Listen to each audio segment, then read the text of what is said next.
Good evening, good evening, good evening, good evening, good evening. It's your man God of Dots back with another episode of the Audible. Hope everybody is having a good week. We are almost to the weekend, y'all. We are almost to the weekend.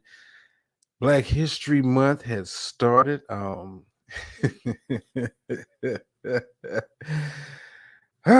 boy. A little bit of a housekeeping, of course. We'll make sure you tune in tomorrow.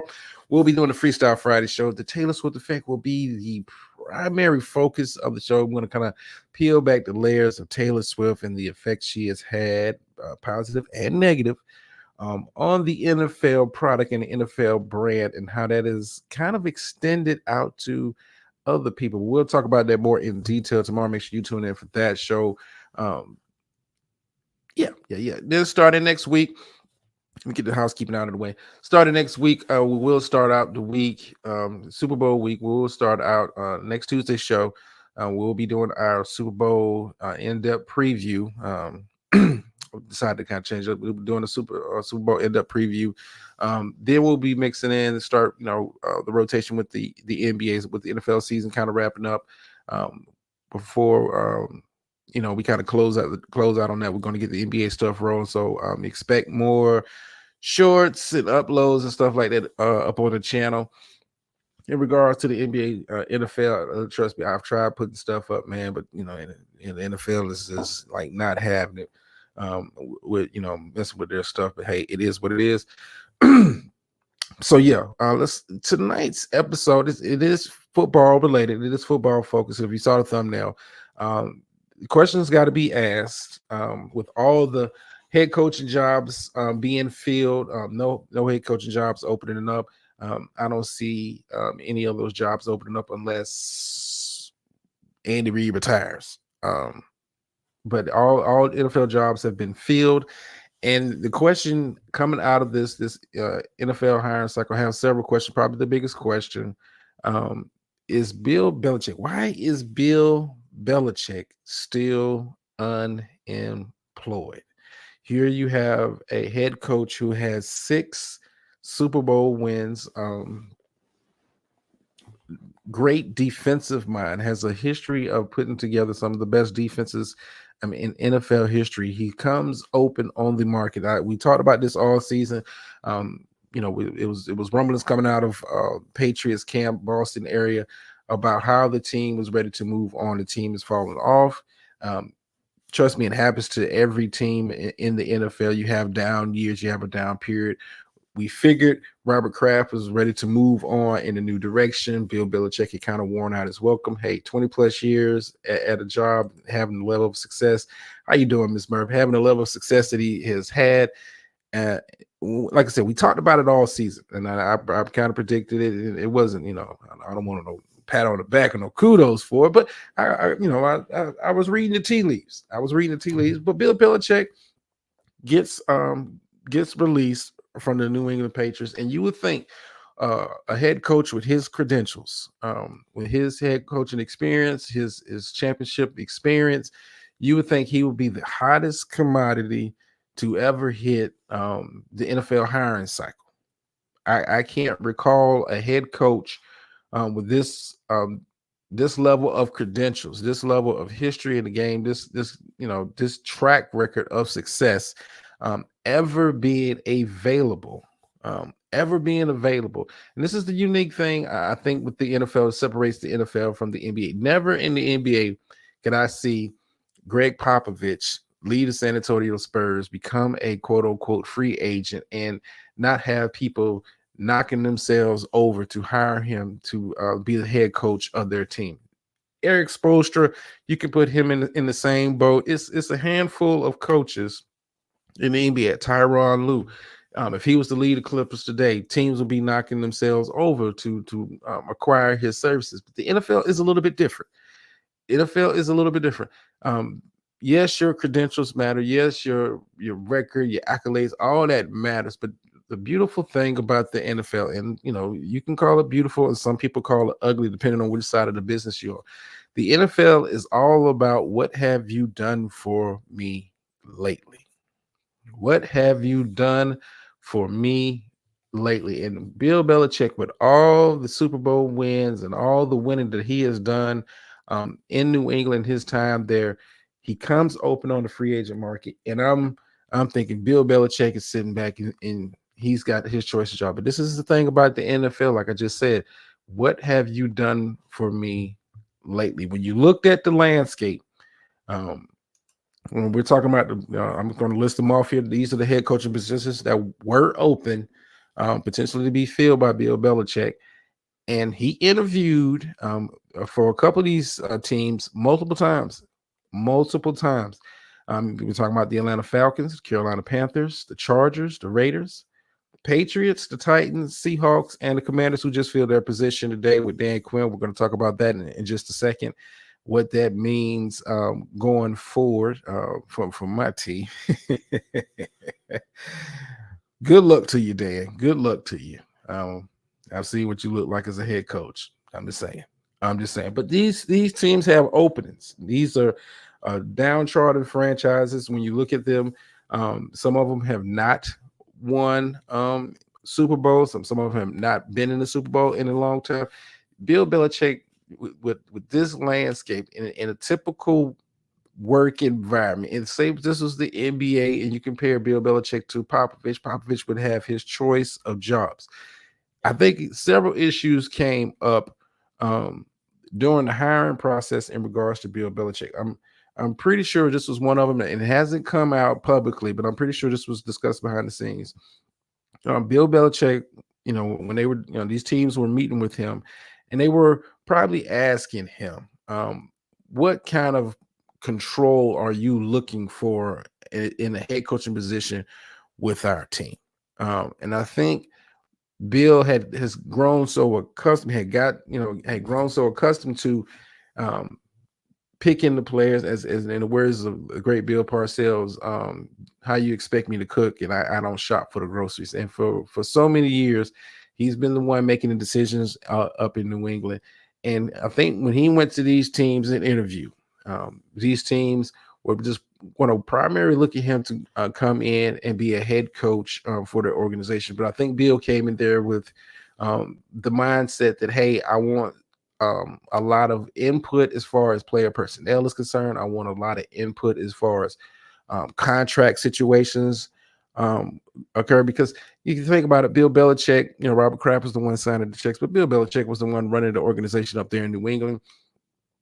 And I think, when you look at these teams, and I'm gonna kind of go over a couple of them, I thought he might be a good fit there with a couple of these teams, especially when you consider who they hired as the head coach. And we're going to kind of talk about, this tonight's episode is all about coaching and some of the decisions and non-decisions that were made during this hiring cycle in the NFL. But you look at a couple of these teams, teams that some of them are ready to win. They're a move or two away from being able to compete for a Super Bowl. And a couple of those teams, when I'm talking about mainly the Los Angeles Chargers, who ended up going with Jim Harbaugh, is a team that, hey, maybe needed a strong person at the head of the table to kind of set the tone and tempo for the organization. I think the Chargers are out of all these teams, and there's another team on this list I think is ready to make that leap with a player personnel move here or there.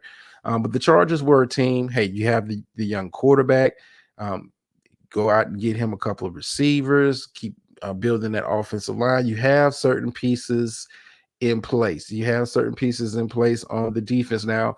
Moves still have to be made. That's why I said these teams are about a step or two away from really seriously competing for a Super Bowl. But when you look at the Chargers situation, have Justin Herbert, a very young, talented quarterback, who, in my opinion, coming into the season was top 10. I'm not going to say that he regressed, but he didn't really take a giant step forward. You thought, hey, getting the stench of Brandon Staley off of this franchise, you bring in Bill Belichick. Bill Belichick is going to bring a certain cachet to your team. You're in Los Angeles, bright light cities. You have a big name head coach that's more than comparable with the guys across the town. When we're talking about the Rams, talking about Sean McVay, Bill Belichick is a name. Bill Belichick is the name, and you would think the Chargers were going to seriously consider bringing in Bill Belichick, but I think like I said, Bill Belichick walked into this interview process thinking, "Hey, I'm going to get something similar to the level of control that I had in New England," and it just did not manifest for him. I thought the Chargers might have been a team that he was seriously being considered for. Another team, excuse me, on this list is the Seattle Seahawks with Pete Carroll kicking himself upstairs, or ownership kicking him upstairs, and putting him in an advisory role. I thought the Seahawks, a team that um, you know, barring some injuries and the player personnel move here or there, was more than ready to compete, to be in the NFC playoff picture, was in the playoff picture all the way up until the final week of the season. You bring a Bill Belichick in, a guy who has that same kind of cachet as a Pete Carroll, coming in, different coaching styles, but has that same kind of cachet that, hey, I'm the leader of this team. I thought the Seahawks might have been a good move, but they went with Mike McDonald, Ravens defensive coordinator, with who I think more than deserved to get that position, considering how well traditionally the Rams defense has performed over the years. I thought those two teams, when I looked at the landscape of potential jobs open, how you doing, Dr. Nikki? When I looked at the landscape of those teams that was available for Bill Belichick to be possibly hired at, those are the two teams I thought, hey, was going to take a real serious look, because they're not that far off from really competing. I look at the Seahawks when I look at their roster, if they're healthy, and that's a key thing in the NFL. But when you look at the Seahawks roster, much like with the Chargers, a move here, a move there. They're not that far off. They have the weapons on the outside. They have a decent enough backfield. Continue working on that offensive line. Geno Smith is a serviceable enough um, quarterback in this league that you can win with them. And then, they almost got into the playoffs, came down to the final week of the season. I think if, Bill Belichick would have been a good move there, but I'd have no issue with them going with Mike McDonald. But to see some of these head coaching moves made and Bill Belichick not being really seriously considered for some of these positions kind of leaves me scratching my head. Is the NFL? Is the NFL kind of colluding and conspiring to keep Bill Belichick from ever returning to the NFL sideline? Is that what's going on? Because when I look at teams like the Carolina Panthers, who hired Dan Canales, offensive coordinator for the Buccaneers, who is, all things considered, with the level of production that we've seen in Tampa Bay, was okay. But if you're really trying to change the culture, you're really trying to bring a certain cachet to your franchise, I thought Carolina would have been a good fit for Bill Belichick to kind of come in, set the tone, set the culture in Carolina. I'm not sure what to make of Canales. No head coaching experience. It was the Bucks offensive coordinator this past season. Uh, Bucks offense was okay.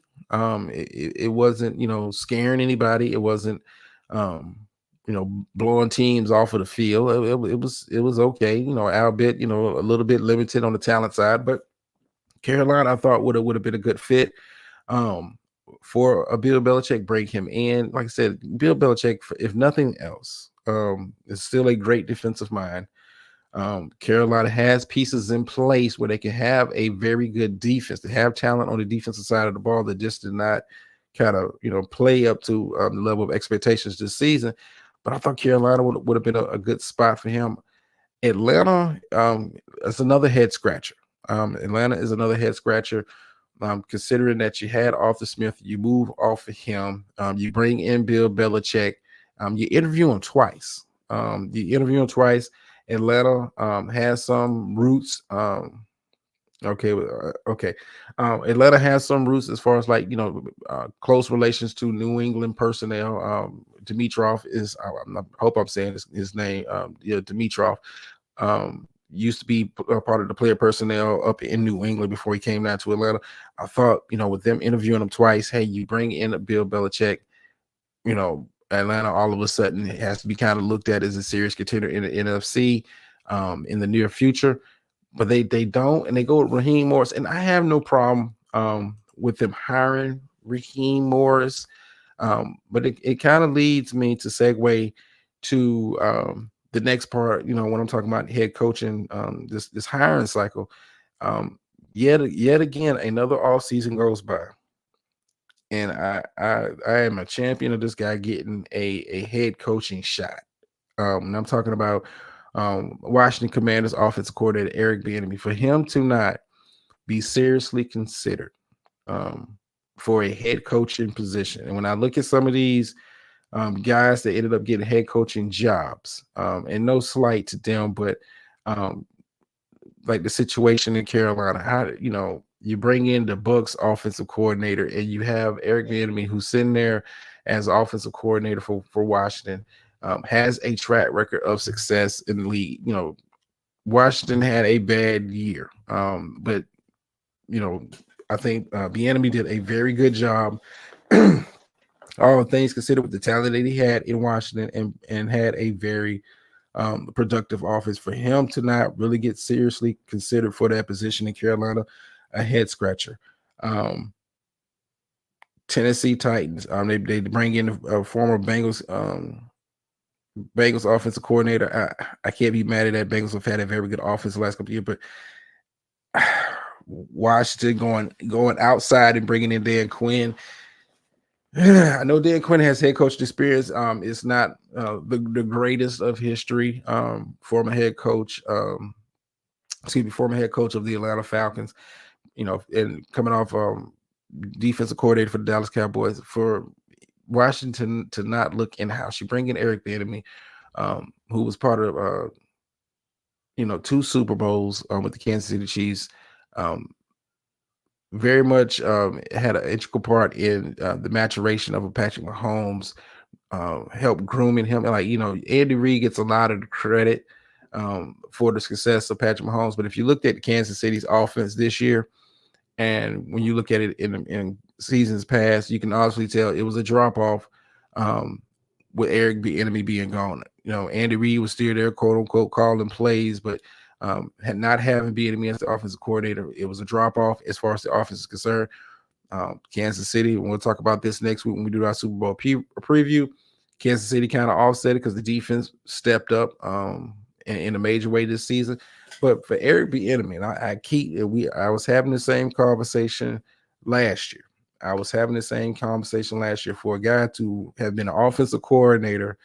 No, I'm saving some of this for the year end wrap up, because I'm gonna kind of do my overview of the, but I just found this fascinating out to get that Eric Bieniemy cannot get a job, and I'm completely surprised that the NFL is kind of like, yeah, we good on Belichick. I mean, it's been rumors that he may be being looked at, may be considered for defensive coordinator for the Dallas Cowboys.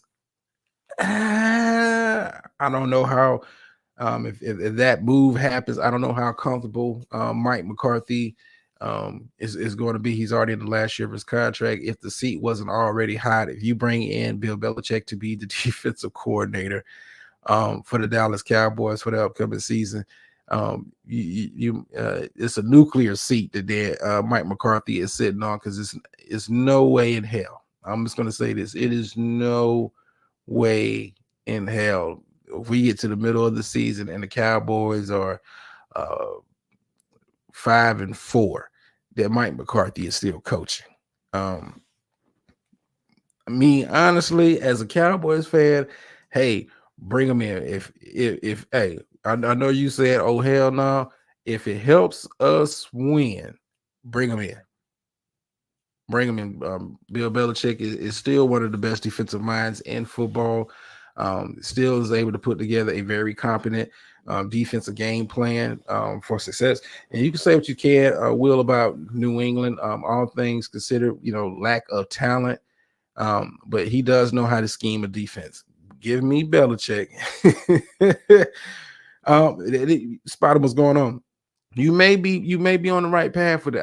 I don't think it's about the money. I think it's about the level of control that he's looking for him to interview with the Atlanta Falcons, and them to not offer him to position.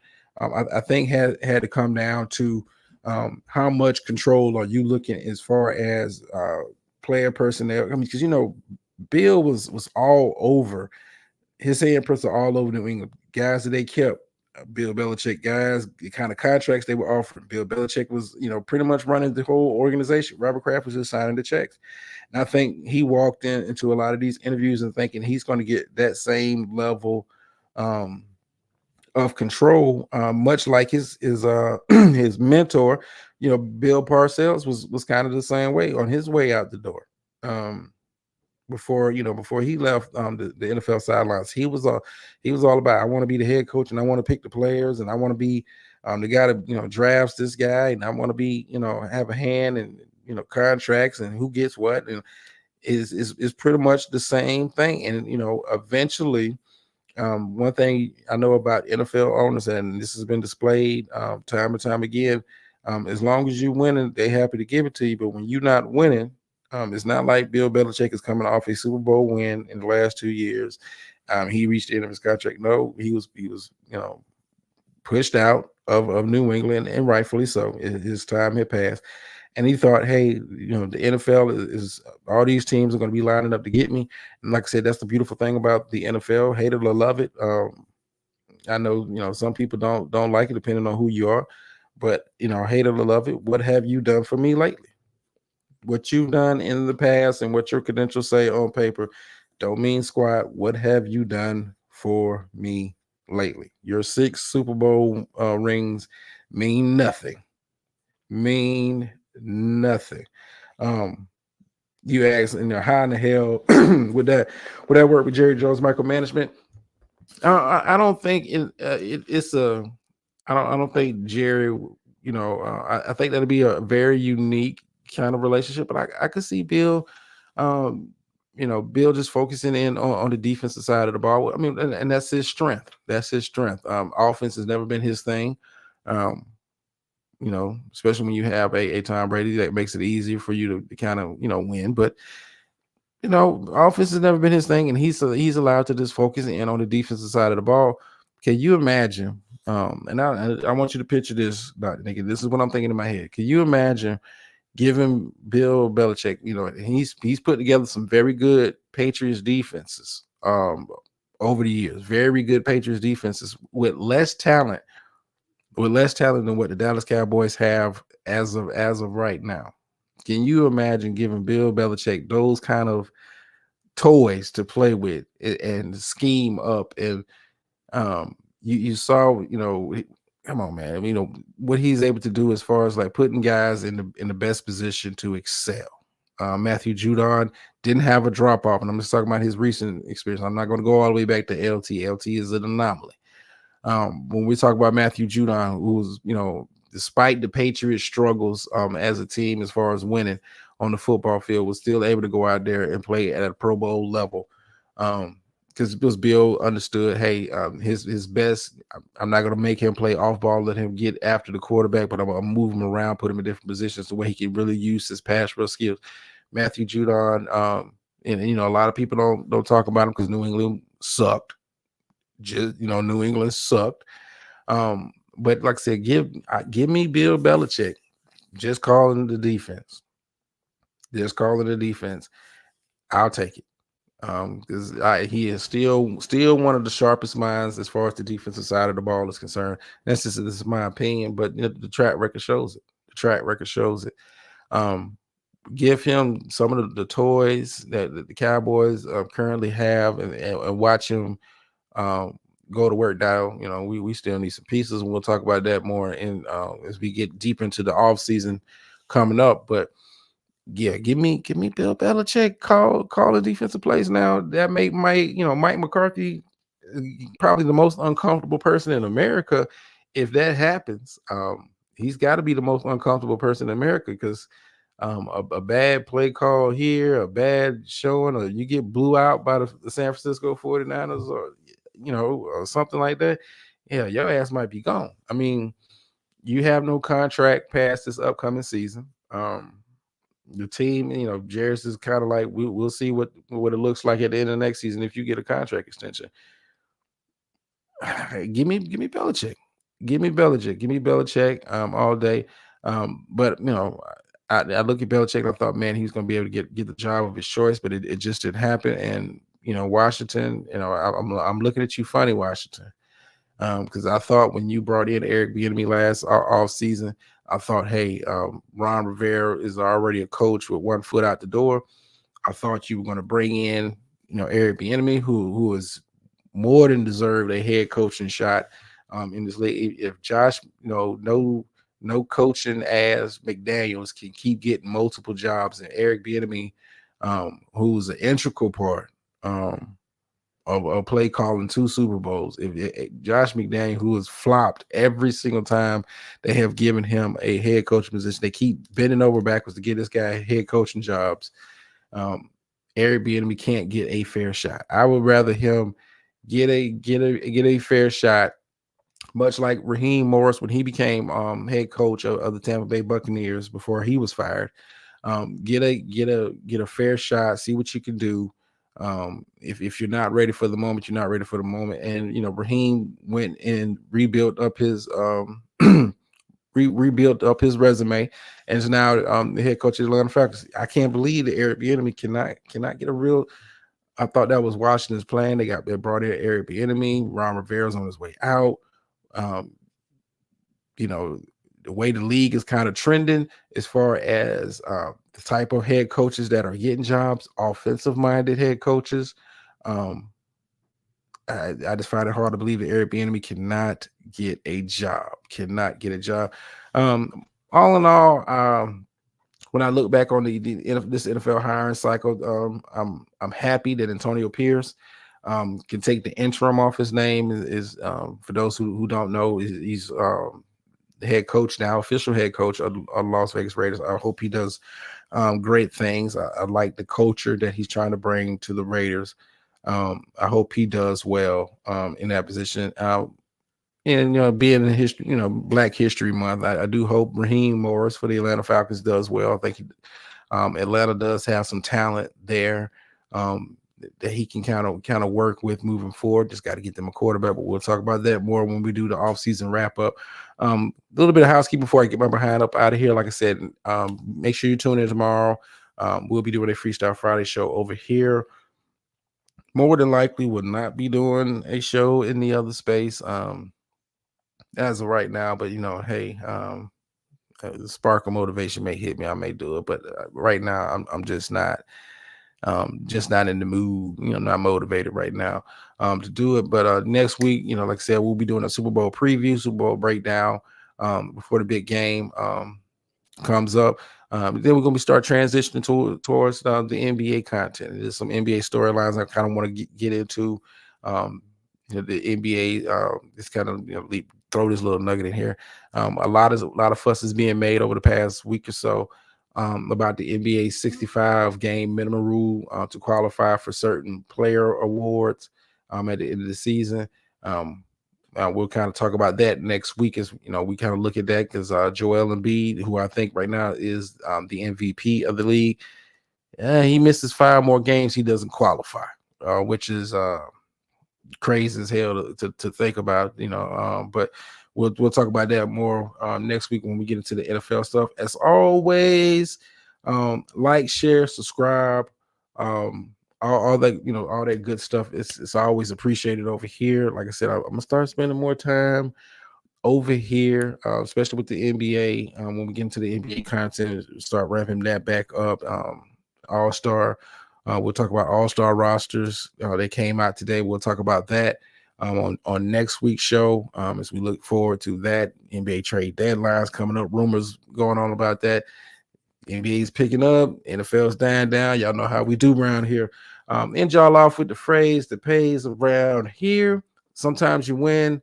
Sometimes you lose. But every time you learn. And I'm out.